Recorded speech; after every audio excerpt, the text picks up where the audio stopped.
Hey guys, welcome to this edition of Hooray for Games. I thought in light of the month, being October, Halloween, scary, it's only appropriate to do a monster review. So today we'll be doing a review of Once Upon a Monster. I hope you enjoy the review. Alright, welcome to another edition of Hooray for Games. This is Gamer Joe, and today we're going to be doing a review for Once Upon a Monster. I thought it was only appropriate being the month of October. We do a little monster game. Once Upon a Monster is a game strictly for Kinect, Xbox 360. And honestly, even though it's for everyone, you'd assume right away it's for children, based because it's on, mostly because it's on Sesame Street.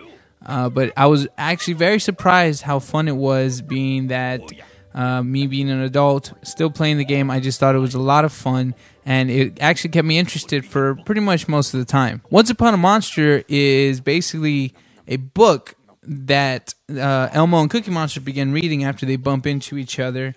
And, Elmo, of course, can't read. Cookie Monster sees the book, says, "I love that book. I remember reading that book." So they decide to read together, and that's where your adventure begins. 100% on Kinect, like I said, so you're using hand gestures the entire game.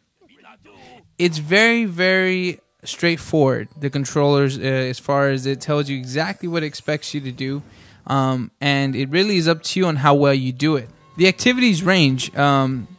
On here, as you can see, what you're actually doing is you're trying to reach for the stars and avoid falling in the water, which I don't do a very good job of, but you're supposed to jump above the water, reach up to touch the stars, as well as duck to go underneath the branches so you don't get hit.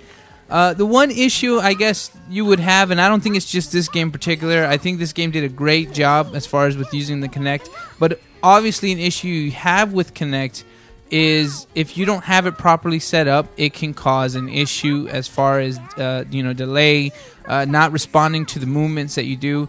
So it really is a very important part to make sure you have the Kinect set up in a way that will be reading everything that you do. But for the most part, the Kinect did a great job reading, and I was very surprised at how accurate it was reading my movements.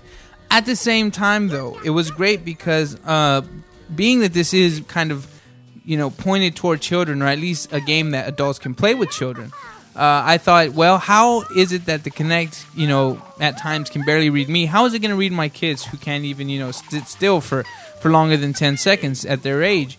So I thought the best test to do is to put them in front. I put them in front of the game. I found it was actually very generous as far as the movements go. In this portion of the game, you're actually hitting the drums and you're kind of following the beat.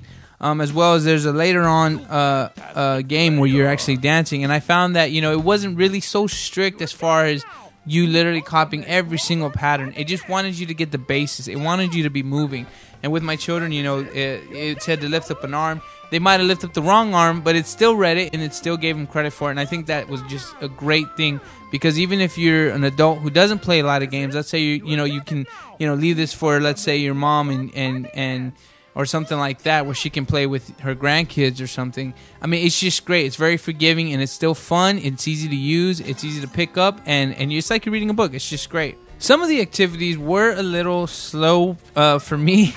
Like when here, for instance, you're told to dress up a monster. It's fun because you get to, see different, costumes with the monster. But at the same time, if you're by yourself and you're playing this game, this is kind of the part where you're like, because it is kind of pointing toward children. There's not really much activity you're doing. You're more just following color patterns. Emma will tell you the monster wants to dress this way, so you got to find the right costume for that monster. So, there is some parts of the game where it is kind of, directed toward the children, but honestly, it's still a fun game. And this activity, it was an activity I found, to me, it was the most enjoyable. It actually worked you out very well. I don't know if their intention was to make you this active, but it definitely does make you this active. You're paying attention to the lettuces. You're supposed to grab them, throw them in the proper trash can. Red goes to red, green goes to green. And actually, if you threw it soft, it wouldn't reach the trash can. If you threw it too hard, it would go over the trash can. So it was actually very... you had to kind of measure it and time it right, and it just was a lot of fun to me to be able to throw the different lettuce to the different trash cans and have Oscar the Grouch come out and kind of compliment you as far as, thanking you for giving him so much trash to have. Needless to say, I was actually very surprised at Once Upon a Monster. I definitely had my expectations for it to be very childish. I know on E3 I did see the previews. I was excited for it because it did look a little more, at least visually, it looked more adult. But I still had very low expectations as far as how I was going to play this game and react to it. And honestly, I was quite surprised that I enjoyed it as much as I did. I would even consider this as being a fun party game. Honestly, if you have some type of memories with watching Sesame Street as I do, having this game is just fun. If you don't want to play it by yourself, it's just fun to have to play with a friend or a loved one.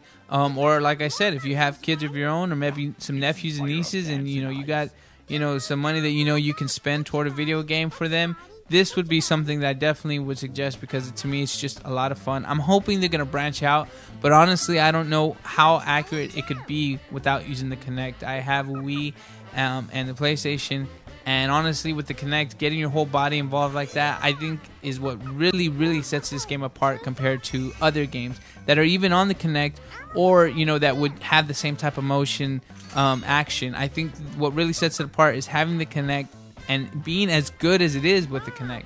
I think that's what really gets this game to kind of stand up in a higher level and makes it so much fun. Being that Once Upon a Monster was just a fun game, I'm going to give it 4 out of 5. Thank you so much, guys, for subscribing to the channel, for liking, for commenting. Every comment helps. If you have criticism, as long as it's positive and good, helping me to get better, I thank you so much for that. And uplifting comments, thank you so much for that. Don't forget to subscribe. We're still doing the giveaways. As of right now, we're still trying to get that NBA 2K12 giveaway, as well as starting November, we'll be doing a new giveaway. So keep an ear out for that, and don't forget to subscribe. Thank you so much, and I'll see you next time.